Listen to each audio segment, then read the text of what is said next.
Welcome to our channel. Today we how to invest in Speaky, complete guide step by step clearly. To invest in Speaky, start by researching the company thoroughly. Visit the official Speaky website to understand their business model and services. Create an account on a reputable investment platform that supports Speaky. Verify your identity by providing the necessary documentation as required by the platform. Once your account is set up and verified, deposit funds using your preferred payment method.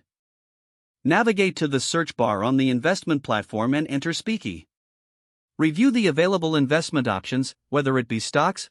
Analyze the current market trends and Speaky's performance to make informed decisions. Decide how much you want to invest based on your financial situation and risk tolerance.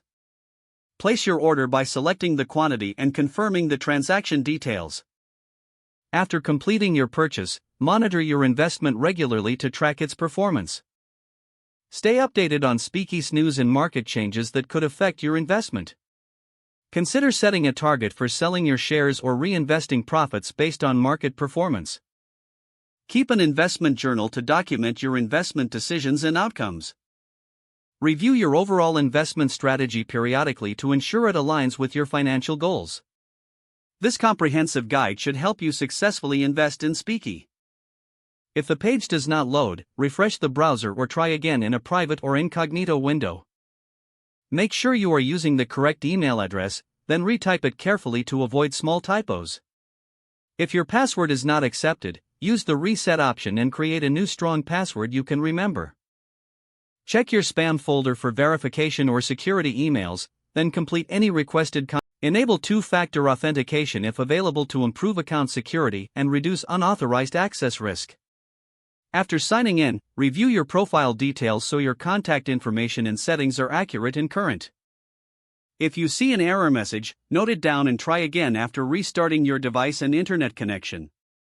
Log out when you finish, especially on shared devices, to keep your account and payment information secure. If the page does not load, refresh the browser or try again in a private or incognito window. Make sure you are using the correct email address, then retype it carefully to avoid small typos. If your password is not accepted, use the reset option and create a new strong password you can remember. Check your spam folder for verification or security emails, then complete any requested confirmation steps. Enable two-factor authentication if available to improve account security and reduce unauthorized access risk. Don't forget to like this video and subscribe to our channel for more step-by-step tech guides.